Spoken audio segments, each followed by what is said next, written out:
योग हमें सिखाता है कि वास्तव में रूल किसके ऊपर करना है, अपनी 5 सेंसेस के ऊपर, अपनी 5 कर्मेंद्रियां, आंख, नाक, कान, मुख, हाथ, पैर, इनके ऊपर रूल करना, इनको कंट्रोल करना, इसको कहते हैं राजयोग।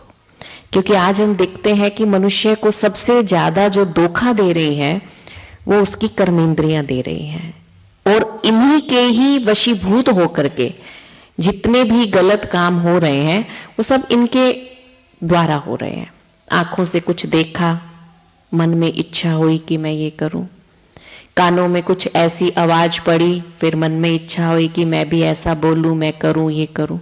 तो ये 5 अपनी कर्मेंद्रियों को हम कैसे अपने कंट्रोल में करें, अर्थात अपना राजा हम कैसे बने।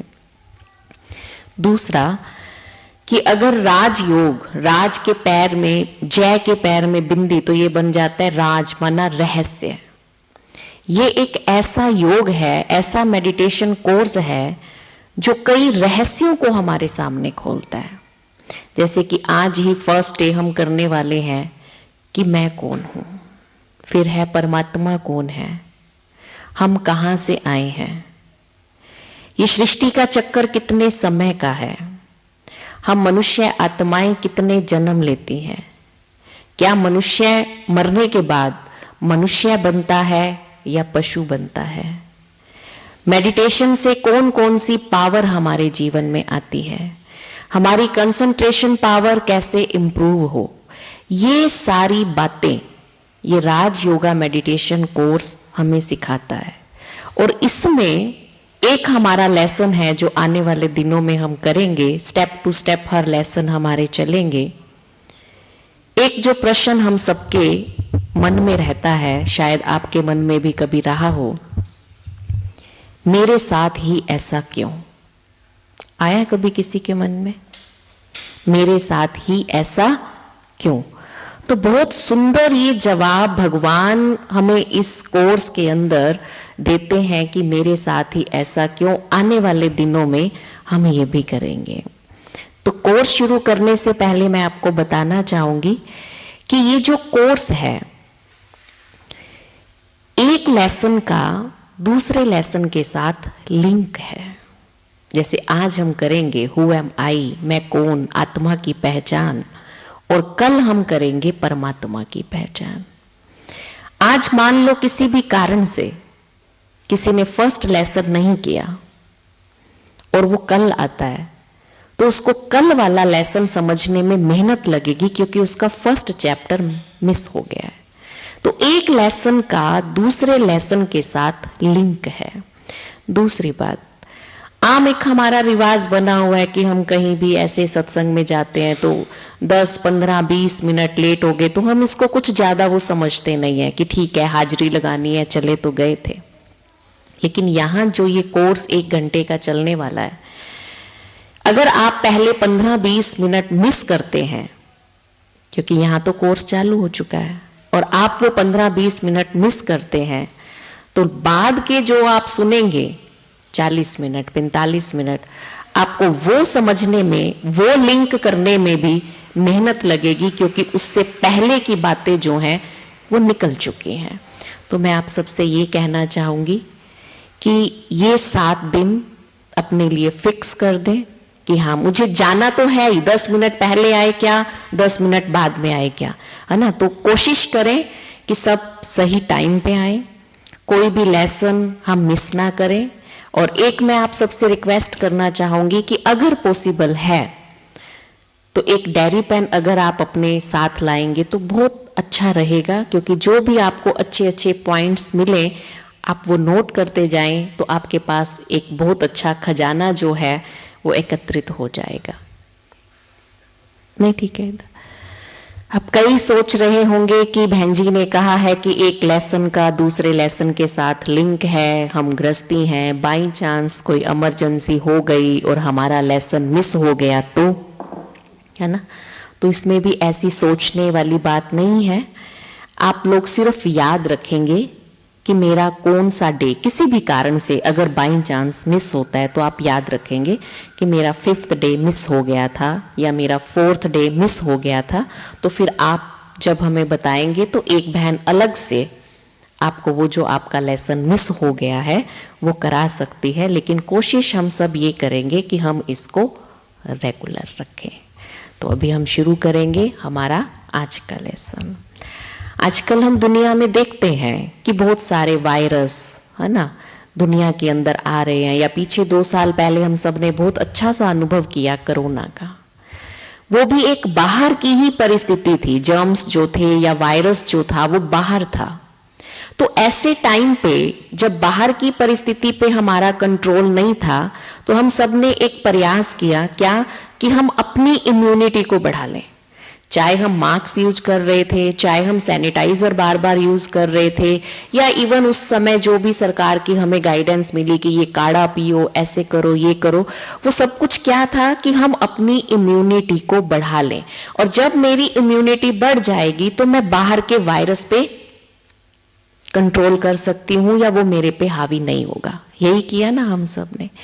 ये काम राज योगा मेडिटेशन हमें सिखाता है कि बाहर जो भी परिस्थितियां चल रही हैं, चाहे वो मेरी बीमारी की है, चाहे घर में मेरे संबंधों की है, चाहे किसी भी कारण से मेरे धन में ऊपर नीचे चल रहा है, परिस्थिति कोई भी है ABCD, हम किसी भी परिस्थिति को कंट्रोल नहीं कर सकते और वो मेरे हाथ में नहीं है। और समय प्रति समय आप सबने भी कोशिश की होगी इन सारी बातों को कंट्रोल करने की कि मैं ऐसे कर लूं तो शायद ये कंट्रोल हो जाए, ऐसे कर लूं तो शायद ये कंट्रोल हो जाए। हो पाया? नहीं हो पाया ना। तो क्या चीज है जो हम कंट्रोल कर सकते हैं या बढ़ा सकते हैं? वो है अपने अंदर की इम्यूनिटी, माना अपने अंदर की शक्ति को बढ़ाना। तो आज का लेसन हमें ये बताता है कि हम अपने अंदर की शक्ति को कैसे बढ़ाएं, क्योंकि सब जितनी भी संसार की समस्याएं हैं सबका समाधान हमें अंदर से मिलता है। तो बहुत सिंपल सी बात है, क्वेश्चन है कि मैं कौन हूं। आज आप देखो कि हम मोबाइल उठाते हैं, है ना, तो मोबाइल उठाते ही, हेलो बोलते ही सबसे पहला प्रश्न हमारा कौन सा होता है? हेलो, आप कौन? यही पूछते हैं, ठीक है। अब उस आप कौन में हमारा जवाब क्या होता है? आप पार्टिसिपेट करेंगे तो अच्छा लगेगा। जब भी हम पूछते हैं आप कौन, तो उसमें हमारा जवाब क्या होता है? नेचुरल है, अपना नाम बताएंगे जो भी है, रामलाल, श्यामलाल, मैं आशु, मैं फलाना, ये हम नाम बताएंगे। या सम टाइम किसी की कोई पोस्ट पोजीशन होती है तो वो बोलेंगे मैं फला डॉक्टर, मैं फला वकील, है ना, तो हम अपनी पोस्ट पोजीशन बताने लगते हैं। लेकिन मैं आप सबसे पूछती हूँ कि जब भी हमने कोई अपनी पोस्ट पोजीशन का जिक्र किया कि मैं डॉक्टर, मैं वकील या मैं फला बिजनेसमैन, जो भी हमने कहा, क्या पैदा होते फ्रॉम फर्स्ट डे हम वो थे?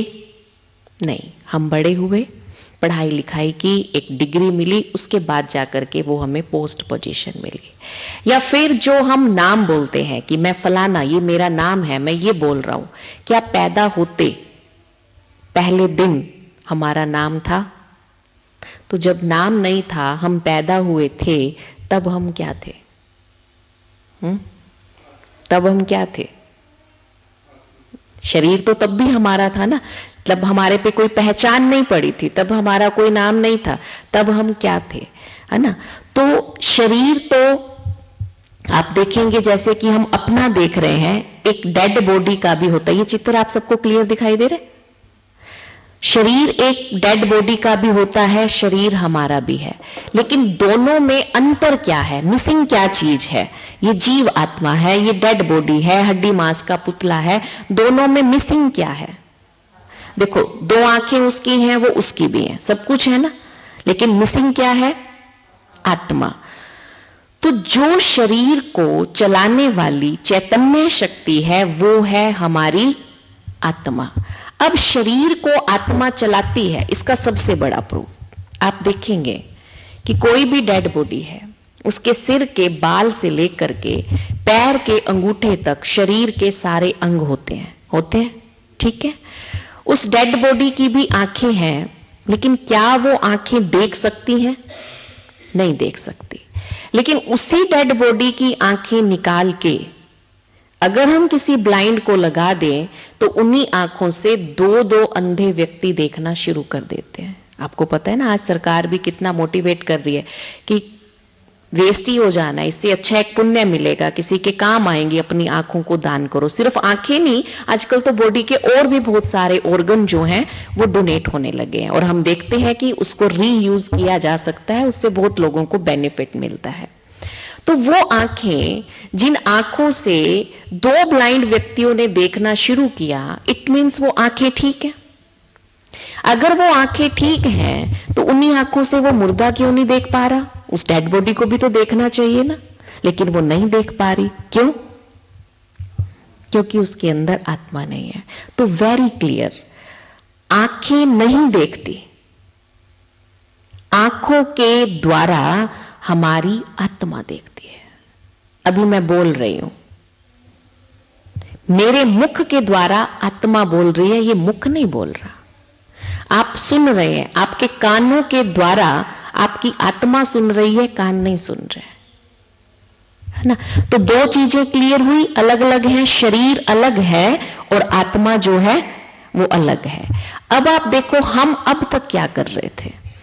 अब तक हमें ये ज्ञान नहीं था कि दो चीजें अलग अलग हैं, शरीर अलग है और आत्मा अलग है। हम अपने आप को एक चीज ही मान करके चल रहे थे। तो आज दिन तक जो कुछ भी किया, धन कमाया, खाया पिया, सैर एक्सरसाइज की, कोई शरीर को प्रॉब्लम आई, दवाई पानी कुछ भी किया, वो सब किसके लिए किया? हम अपने शरीर के लिए कर रहे हैं। लेकिन जो मेन पावर है जो इस शरीर को चलाती है वो क्या है? हमारी आत्मा। अब उसके प्रति हमारा कोई ध्यान था? नहीं था। अब जब उसके प्रति ध्यान ही नहीं था तो वो आत्मा क्या हो गई? वीक हो गई, क्योंकि ध्यान ही नहीं दिया उसके ऊपर। और जबकि वो मेन चीज है, मेन रोल है उसका इस बॉडी को चलाने में। अब वो हमारी आत्मा जो है वो वीक हो गई। अब ये हमें कैसे पता चले? देखो, मेरा शरीर कमजोर हो जाए, तुम कहते हैं ना आज उठा नहीं जा रहा, शरीर में बिल्कुल ही ताकत नहीं है, बस दिल करता है पड़े रहो, ना किसी से बात करने का दिल है, ना कुछ खाने का दिल है, कुछ भी नहीं हो पा रहा आज मेरे से। पता चलता है ना हमारे शरीर को। तो ये तो शरीर की वीकनेस का हमें पता चला, लेकिन मेरी आत्मा वीक हो गई है, ये मुझे कैसे पता चले? आज छोटी छोटी बातों पे हम इरिटेट हो जाते हैं, होते हैं कि नहीं होते? थोड़ा सा काम रूटीन से एक्स्ट्रा हो जाए, है ना, या थोड़ी सी कोई एक्सर्शन हो जाए, कुछ भी इस तरह से हो जाए, किसी के साथ थोड़ा एडजस्ट करना पड़ जाए, नहीं मैं नहीं कर सकती, मैं नहीं करूंगी, मेरे से ये नहीं होगा, मैं साफ साफ बोलती हूं। इसको हम बड़ी शान समझते हैं कि मेरे से ये उम्मीद मत रखना, मेरे से इतना ही होगा। मतलब आत्मा की कैपेसिटी नहीं है कुछ भी करने की, ना टॉलरेट करने की है, ना एडजस्ट करने की है। हम एकदम से छोटी छोटी बात पे रिएक्ट करते हैं। इट मीन्स मेरी आत्मा की पावर जो है वो कम हो चुकी है। अब उस पावर को भरने के लिए, अपनी आत्मा को पावरफुल बनाने के लिए, जब हम अपनी आत्मा पे ध्यान देंगे, इसको समझेंगे और मेडिटेशन करेंगे, तो हम देखेंगे कि हमारी आत्मा में डे बाय डे इंप्रूवमेंट आती जाती है और हमारी पावर जो है वो बढ़ती जाती है। तो एक चीज हमने अभी तक समझी कि ये शरीर अलग है और मैं इस शरीर को चलाने वाली चैतन्य शक्ति आत्मा हूं। और आप नोट करेंगे सारे दिन के अंदर हम सबसे ज्यादा दो शब्दों का प्रयोग करते हैं, और वो दो शब्द हैं मैं और मेरा। बहुत बार हम ये कहते हैं मैं ऊपर से आई थी और एक दिन मैं ऊपर चली जाऊंगी। बोला मैं ऊपर से आई थी, मैं ऊपर चली जाऊंगी। कौन सी मैं ऊपर से आई थी? कौन सी मैं ऊपर से आई थी? आत्मा। शरीर यहां से लिया था, और जब जाएंगे तो भी शरीर यहां पे डेड बॉडी को जला दिया जाएगा, इवन जो उसकी राख है उसको भी गंगा में डाल दिया जाएगा। तो ऊपर कौन सी मैं गई? आत्मा। आई भी आत्मा, गई भी आत्मा। दूसरा शब्द हम यूज करते हैं मेरा। है ना। जब मैंने कहा कि ये मेरा हाथ है, या मैं बोलती हूं आज मेरा सिर दर्द है, आज मेरी टांग में दर्द है, कौन कह रहा है मेरे सिर में दर्द है? बिल्कुल ठीक, आत्मा जो इस शरीर की मालिक है वो कह रही है कि आज मेरे सिर में दर्द है। कभी किसी ने ऐसा बोला आज मैं सिर दर्द हूं, आज मैं टांग दर्द हूं? बोला? नहीं बोला ना। आज मेरी टांग दर्द है, आज मेरा सिर दर्द है, माना आत्मा बोल रही है कि ये जो मेरी बॉडी का पार्ट है ये दर्द है। तो मैं और मेरा दो अलग चीज है। मैं शब्द हम आत्मा के लिए यूज करते हैं, मेरा शब्द इस बॉडी के लिए या इस बॉडी से रिलेटेड जो कुछ भी है। जैसे मेरा घर, तो घर किसका है? शरीर का है। मेरा बच्चा, बच्चा किसका है? शरीर का है। मेरा भाई, भाई किसका है? शरीर का है। मेरी गाड़ी, गाड़ी को कौन यूज करता है? मेरा शरीर यूज करता है। तो मैं से, मैं मीन्स आत्मा के लिए यूज करते हैं, और मेरा माना मेरी बॉडी से रिलेटेड, देह से रिलेटेड जो भी वस्तु, वैभव, पदार्थ हैं, संबंध हैं, उसके लिए हम मेरा शब्द यूज करते हैं। तो सबको क्लियर हुआ? मैं शरीर नहीं, शरीर को चलाने वाली एक चैतन्य शक्ति आत्मा हूं। अब जो हमारी आत्मा है वो हमारे शरीर के अंदर सेंटर ऑफ द फोरहेड, माथे में, जहां हम तिलक लगाते हैं, भाई लोग भी मंदिर में जाते हैं, तिलक दिया जाता है, माताएं बहनें बिंदी लगाती हैं, यहां हमारी वो छोटी सी ज्योति बिंदु स्वरूप आत्मा जो है वो रहती है। ये हमारी आत्मा के रहने का निवास स्थान है। अब आप देखेंगे दुनिया में बहुत सारे लोग जिनके हाथ पैर नहीं है लेकिन वो जिंदा है, जिनकी आंखें नहीं है, जीभ नहीं है, वो जिंदा है। बहुत सारे बॉडी के ऐसे ऑर्गन होते हैं जो किसी भी कारण से किसी के नहीं है लेकिन वो जिंदा है। लेकिन क्या कोई सिंगल पर्सन आपने आज तक ऐसा देखा जिसका ये ऊपर का धड़ ना हो, ये सिर वाला, और वो जिंदा हो? बहुत बार किसी को चोट लगती है, एक्सीडेंट होता है, उसकी टांग टूट गई, कुल्ला टूट गया, है ना, और कई बार हम सुनते हैं कि उसको यहाँ पे सिर पे, आंख के पास चोट लगी, हम कहते हैं बाल बाल बचा। बोलते हैं कि नहीं बोलते? जैसे ही सुना कि इस एरिया में कहीं पे चोट लगी है तो हम कहते हैं भगवान ने बाल बाल बचाया है। बाकी कोई शरीर के अंग कितना भी टूटे हम ये नहीं कहते बाल बाल, क्योंकि ये हमारी आत्मा का कंट्रोल रूम है। और आप देखेंगे कि जैसे इस एरिया के आसपास कोई चोट लगती है तो वो केस बहुत सीरियस हो जाते हैं, उनके ठीक होने के चांस बहुत कम हो जाते हैं, क्योंकि ये हमारी आत्मा का कंट्रोल रूम है जहां पे हमारी आत्मा बैठ करके इस शरीर को चलाती है। तो मैं आत्मा हूं और यहां भरकुटी के बीच में मेरा निवास स्थान है। अब जो मेरी आत्मा है, जैसे ये मेरा शरीर है, तो मेरे शरीर के अलग अलग पार्ट हैं जिसमें आंखें आती हैं, आंखों का काम है देखना, मुख है उसका काम है बोलना, कान है उसका काम है सुनना। हर बॉडी के ऑर्गन का अलग अलग काम है। ऐसे ही जो मेरी आत्मा है, मेरी आत्मा की 3 शक्तियां हैं। सबसे पहली जो शक्ति है जिसे हम कहते हैं मन, दूसरी है बुद्धि और तीसरी है संस्कार। इन तीनों से मिलकर के, मन, बुद्धि और संस्कार, इन तीनों से मिलकर के मेरी आत्मा जो है वो बनी है। तो सबसे पहले हम देखेंगे कि मन का क्या काम है। मन जो है हमारा वो 24 घंटे सोचता है, कंटिन्यू, ये उसका काम है, बिना सोचे ये रह नहीं सकता। आप अभी देखो, आप सब बैठे हैं, सुन रहे हैं, बाहर से चुप हैं, बिल्कुल शांत हैं, मैं बोल रही हूं, लेकिन कोई ना कोई एक विचार हमारे मन में चल रहा होगा। चल रहा है या नहीं चल रहा? क्योंकि ये हमारे मन का काम है। मन सोचे बिना रह ही नहीं सकता।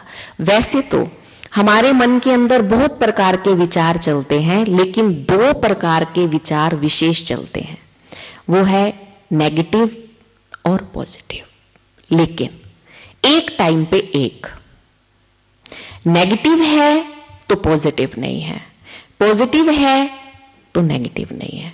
दोनों इकट्ठे नहीं चल सकते। एक मयान में 2 तलवारें नहीं रह सकती, एक ही रहेंगे। जिस घड़ी नेगेटिव है उस घड़ी पॉजिटिव नहीं है, जब पॉजिटिव है उस घड़ी नेगेटिव नहीं है। तो हमारा मन जो है वो लगातार विचार, थॉट्स को जो है वो क्रिएट करता है, और हमारे जो मन की तुलना है वो एक लोअर के साथ की जाती है, क्योंकि हमारा मन जो भी एक विचार करेगा उसके पीछे वो अपना लॉजिक देता है। जैसे कि मन में एक विचार आया कि मैं चोरी करूं, अब ये नेगेटिव विचार आया। फिर दूसरा विचार आता है कि नहीं, मुझे चोरी नहीं करनी है, अब ये कौन सा विचार आया? पॉजिटिव विचार आया। अब दो विचार मन के अंदर हैं, एक मन कहता है चोरी करूं, एक मन कहता है चोरी ना करूं। और आपने बहुत बार रूटीन में ये शब्द कई बार बोला होगा, आज मैं दो चित्ते हूं, आज मेरे दो मन हैं। बोला है कभी? है ना, बोलते हैं ना। वास्तव में मन दो नहीं होते, चित्त दो नहीं होते, मन एक है, लेकिन एक मन में उठने वाले दो विचार हैं। एक विचार कह रहा है चोरी करूं, दूसरा विचार कह रहा है कि चोरी नहीं करनी। अब ये दोनों विचार जो मेरे मन में उठे, ये मेरी बुद्धि के पास ट्रांसफर होते हैं और बुद्धि निर्णय देती है। बुद्धि की तुलना हम एक जज के साथ करते हैं। अब ये डिपेंड करता है कि मेरी बुद्धि क्या निर्णय देती है। सपोज मेरी बुद्धि ने निर्णय दिया चोरी कर, चोरी की, अच्छा खासा माल मिल गया, कोई पकड़े नहीं गए, सेकंड टाइम करने की हिम्मत होगी कि नहीं होगी? होगी ना हिम्मत। सेकंड टाइम किया, तीसरी चौथी बार किया, संस्कार क्या बना? चोर का। लेकिन अगर मेरी बुद्धि देती है ये निर्णय कि नहीं, चोरी नहीं करनी, इससे कुल का नाम बदनाम होगा, मैं तो इतने ऊंचे कुल की हूं, मेरे बाप दादा का नाम तो इतना ऊंचा था, मैं एक चोरी करके उनका नाम बदनाम क्यों करूं? मुझे नहीं करनी चोरी, मैं कम खा लूंगी, मैं तंगी में रह लूंगी, मुझे चोरी नहीं करनी। अगर ऐसा मेरी बुद्धि में डिसीजन दिया और मैं चोरी नहीं करती, तो मैं एक ईमानदार हूं। तो मन सोचता है, मन जो सोचता है बुद्धि उसका निर्णय देती है। बुद्धि से निर्णय लेकर के जो हम काम करते हैं और बार बार जिसको रिपीट करते हैं, वो हमारे संस्कार बन जाते हैं। क्लियर हुआ सबको? क्लियर? अच्छा, अब यहां एक बहुत मोस्ट इंपॉर्टेंट समझने की बात है कि ये मन, ये बुद्धि, ये संस्कार, ये तीनों किसमें है? आत्मा के अंदर है। अब यहां इस मनुष्य में आत्मा है।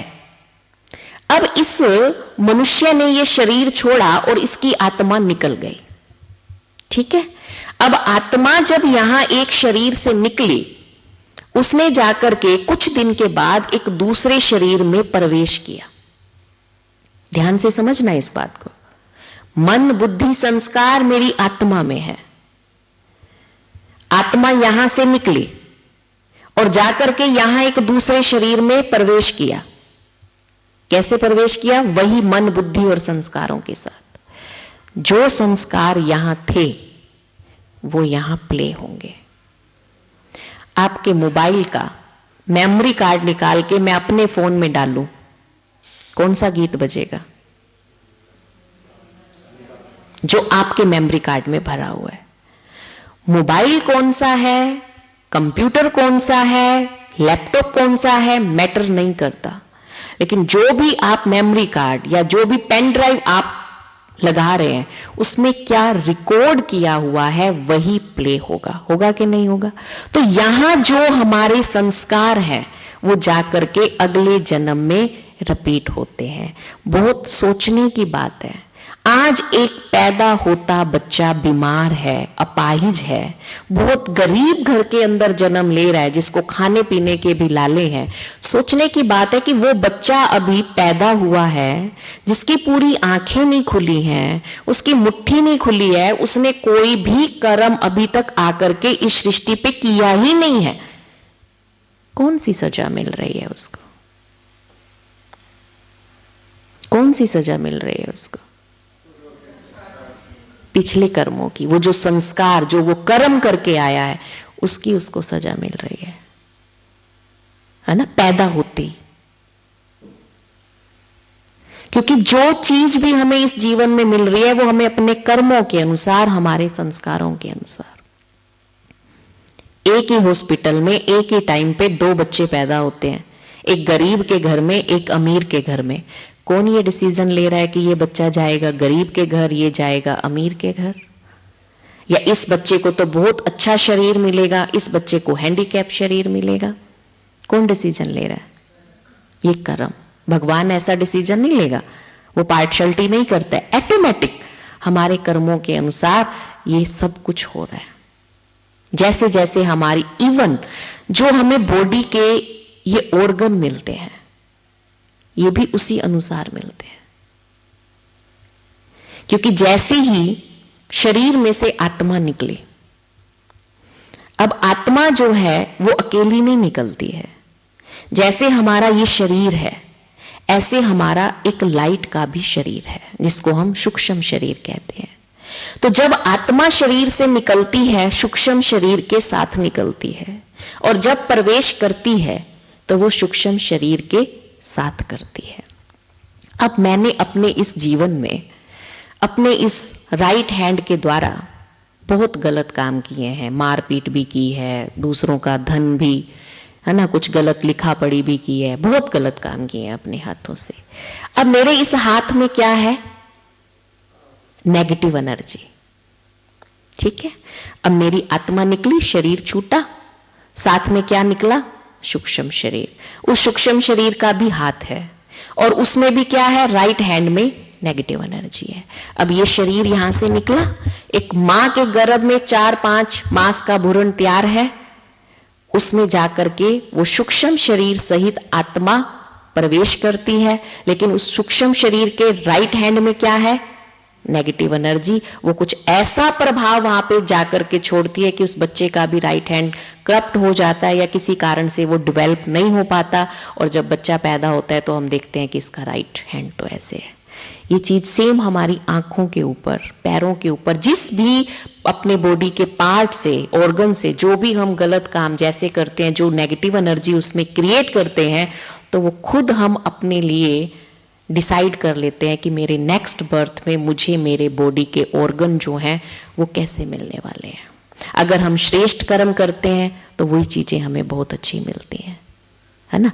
तो बहुत अंडरलाइन करने की ये चीजें हैं, क्योंकि मेरे कर्मों का संबंध ना सिर्फ मेरे इस जीवन के साथ है, लेकिन मेरे भविष्य के साथ भी है। हम दो जीवन के, वर्तमान के भी और अपने भविष्य को भी इस समय डिसाइड कर रहे हैं कि वो मुझे कैसा बनाना है। तो आत्मा में मेन चीज जो काम कर रही है वो है संस्कार। और संस्कार हमारे कई तरह के होते हैं। 5 तरह के मेन संस्कार आज हमारे अंदर काम कर रहे हैं।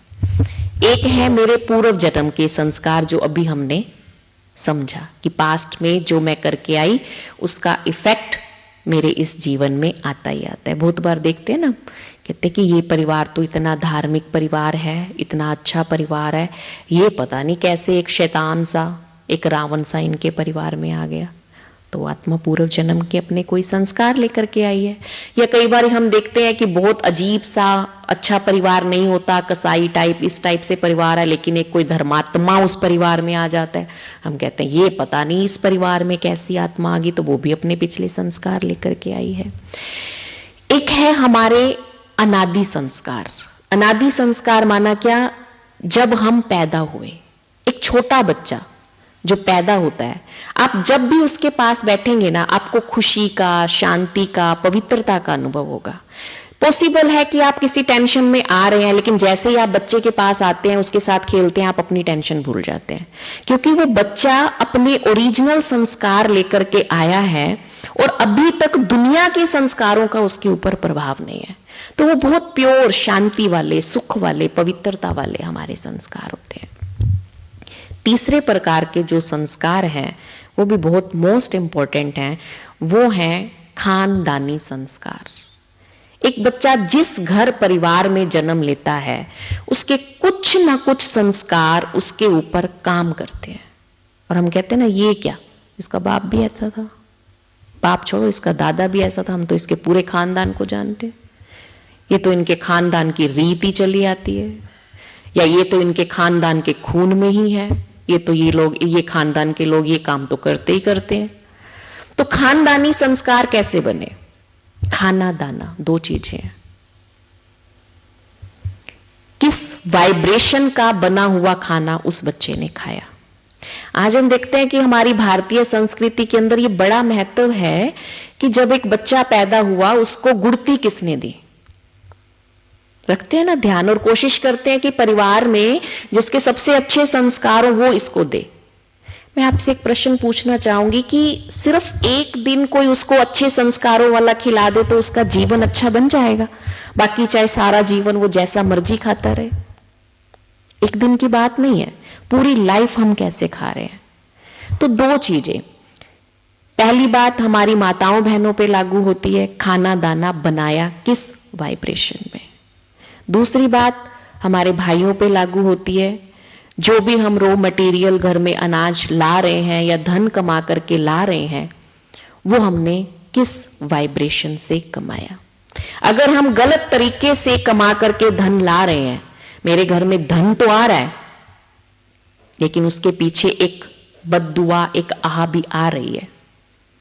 एक प्रश्न मैं आपसे पूछना चाहूंगी, जो बहुत ज्यादा रिश्वत लेते हैं, दूसरों से लूटते हैं, गलत तरीके से धन कमाते हैं, आपने उनके बच्चों को कभी बहुत अच्छा स्टैंड होते हुए या उनके घर में सुख शांति ऐसा कुछ देखा? बच्चे बाहर जाएंगे पढ़ने, इधर उधर जो लेके गए उसको भी खत्म करके आ जाते हैं, क्योंकि उसके पीछे गुड विशेस नहीं है।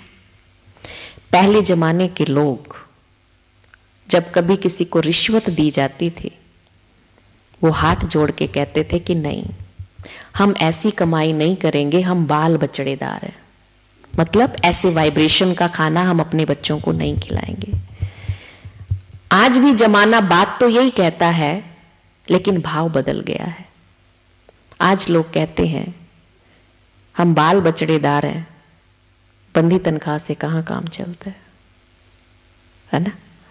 लेकिन चोरी का मार मोरी में जाते हुए देख रहे हैं ना।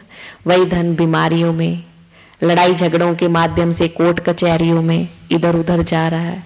और सबसे बड़ी बात कि संस्कार तो खराब हो ही रहे हैं। तो ये सब तरीकों से हमारे घर में बच्चों के संस्कारों का निर्माण होता है। अब आप देखो कि हम कैसे संस्कारों का निर्माण करना चाहेंगे। कुछ दिन पहले दो भाई आए ऐसे कोर्स के लिए, तो वो फिल्म देख करके आए थे, ऐसे बात अपनी सुनाने लगे। तो वहां लिखा हुआ था शायद 8 साल से ऊपर का जो बच्चा है उसकी टिकट लगेगी, जो 8 साल से कम है उसकी नहीं लगेगी, ऐसा कुछ वो बता रहे थे। तो उसका बेटा 8 साल 2 दिन का था, उसने टिकट कटा ली। उसके साथ वाला दोस्त कहते थे 2 दिन का ही है क्या ऐसे?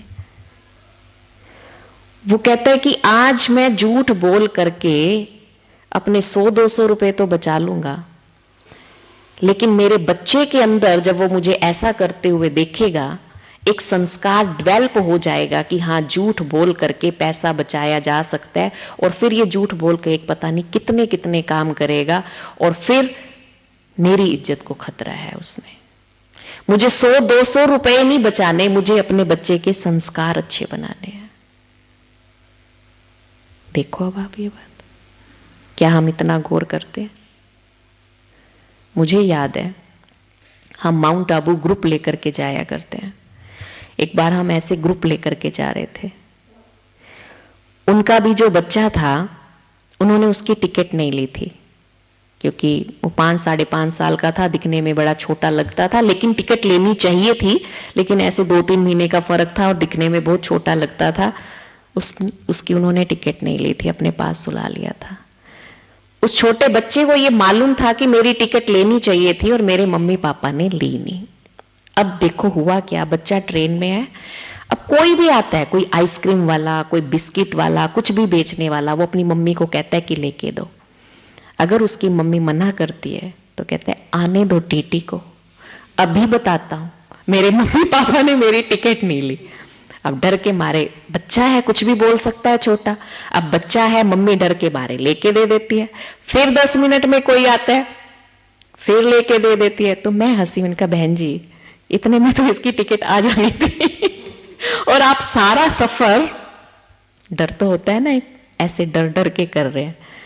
तो आप देखो हम क्या कर रहे हैं, पैसे बचाने ना बचाने, 100 200 500 1000 बच गया ना बचा कोई बड़ी बात नहीं है, कुछ मायने नहीं रखता है। लेकिन मेन चीज जो हम यहाँ आपसे बात करना चाह रहे हैं, शेयर करना चाह रहे हैं, वो मेन चीज है कि संस्कार क्या डेवलप कर रहे हैं हम। और कल आप अपने बच्चे को सिखा सकेंगे कि बेटा झूठ नहीं बोलना, चोरी नहीं करनी। कहेगा आपने तो सिखाया था उस दिन, आपने तो ऐसे किया था। उसको लगेगा कि शायद जीवन जीने के लिए ये सब कुछ करना ही पड़ता है ना। तो ये है खानदानी संस्कार। चौथे प्रकार के जो संस्कार होते हैं वो है संग के रंग के संस्कार, जो आज के टाइम में सबसे ज्यादा काम कर रहे हैं।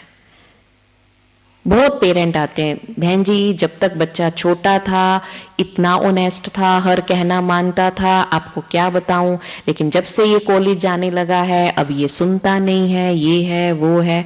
और हम देखते हैं कि आज बच्चे दोस्तों के प्रभाव में आकर के माँ बाप की इज्जत को ये कुछ समझते भी नहीं है। तो सबसे ज्यादा जो आजकल के टाइम में संस्कार काम कर रहे हैं वो है मेरे संग के रंग के संस्कार, मैं किसका संग कर रही हूं। और आजकल तो, पहले तो सिर्फ एक मनुष्यों का संग हुआ करते था, आजकल सबसे खतरनाक संग है कौन सा, मोबाइल, सोशल मीडिया का। आपको पता भी नहीं है, आपका बच्चा व्यक्ति के साथ है ना, किसी के साथ, आपको पता तो चलता है कि हाँ फलाने के साथ मेरा बच्चा रहता है, पता ही नहीं है आपका बच्चा आज मोबाइल पे क्या कर रहा है क्या नहीं कर रहा है ना। तो इस चीज पे थोड़ा ध्यान रखना ये हमारा फर्ज बनता है। और पांचवें प्रकार के जो हमारे संस्कार हैं वो है आध्यात्मिकता के संस्कार, दृढ़ता के संस्कार, जो हर आत्मा के अंदर हैं, पांचों प्रकार के ही संस्कार। लेकिन जो आध्यात्मिकता के संस्कार हैं इनके जागृत होने का एक टाइम है और अचानक से ये जागृत हो जाते हैं। और जब ये पांचवें प्रकार के संस्कार आध्यात्मिकता के, दृढ़ता के जागृत हो जाते हैं, फिर ये मैटर नहीं करता आपका पास्ट क्या है, आपका खानदान क्या है, आपका संग क्या है, एकदम से एक मिरेकल होता है और लाइफ के अंदर चेंज आता है। डाकू रत्नाकर, उंगली मार डाकू भी जिसको कहा जाता था, एक संस्कार इमर्ज हुआ और वो वाल्मीकि बन गया, उसने रामायण की रचना कर डाली। ऐसे बहुत सारे लोग हमने अपनी लाइफ में देखे हैं जो डे नाइट ड्रिंकर, लेकिन एक कोई झटका लगा, एक संस्कार जागृत हुआ, बहुत अच्छे इंसान बन गए, एकदम लाइफ के अंदर चेंज आ गया। तो जैसे ही ये आध्यात्मिकता का संस्कार इमर्ज होता है तो हमारी लाइफ के अंदर एक वंडरफुल चेंज जो है वो आ जाता है। तो ये 5 प्रकार के संस्कार हमारी लाइफ के अंदर काम करते हैं। नीचे ये दिखाया गया है कि हमारे इस शरीर की तुलना एक मोटर गाड़ी के साथ की जाती है और आत्मा जो है वो इस शरीर को चलाने वाला ड्राइवर है। आपके पास गाड़ी है बहुत अच्छी, लेकिन आपको चलानी नहीं आती और ड्राइवर भी आपके पास नहीं है, क्या आपको उस गाड़ी का कोई फायदा है? आपको फायदा तब है या ड्राइवर हो या आपको गाड़ी चलानी आए। ऐसे ही कितना भी अच्छा सुंदर शरीर क्यों ना हो, लेकिन उसके अंदर आत्मा नहीं है, वो किस काम का। ऐसे तो बहुत सारे एक्टर एक्ट्रेस शरीर छोड़ते रहते हैं, लेकिन पीछे जैसे सुना प्रसिद्ध एक्ट्रेस श्रीदेवी ने शरीर छोड़ा, कितनी वो सुंदर थी, कितना उसने अपने इस शारीरिक सुंदरता के द्वारा पैसा कमाया, लेकिन जब एंड हुआ, मींस आत्मा निकल गई, उसकी बॉडी को किसी ने संभाल के रखा, फिर वो कोई काम की रही। सेम चीज जैसे हमारी को जलाया जाता है, दफनाया जाता है, वैसे ही उसको जलाया गया, दफनाया गया। तो कितना भी सुंदर बढ़िया मजबूत शरीर क्यों ना हो, अगर उसके अंदर आत्मा नहीं है तो उसका कोई भी फायदा नहीं है। इस पूरे शरीर की वैल्यू किसके साथ है? वो है हमारी आत्मा के साथ। अब जो गाड़ी में ड्राइवर गाड़ी चलाता है वो ना साइड की सीट पे बैठता है ना पीछे की सीट पे बैठता है, वो फ्रंट आगे की सीट पे बैठ करके गाड़ी को चलाता है। ऐसे ही ना अनुभव है ना सब भाइयों को, साइड वाली सीट पे या पीछे की सीट पे बैठेंगे तो गाड़ी नहीं चलेगी, आगे की सीट पे। तो ऐसे ही हमारी आत्मा यहां आगे की सीट पे है ना बैठ करके इस शरीर रूपी गाड़ी को चलाती है। और ड्राइवर जब गाड़ी चलाता है तो गाड़ी को कंट्रोल करने के जितने भी पुर्जे हैं, उसकी ब्रेक, हॉर्न, क्लच, ब्रेक्स, ये सब कहां है? उसके आसपास है। तो ये मेरी आत्मा, मेरी आंख, नाक, मुख, कान, ये सब जो इस शरीर रूपी गाड़ी को कंट्रोल करने वाले हैं, चलाने वाले हैं, ये सब मेरी आत्मा के पास है।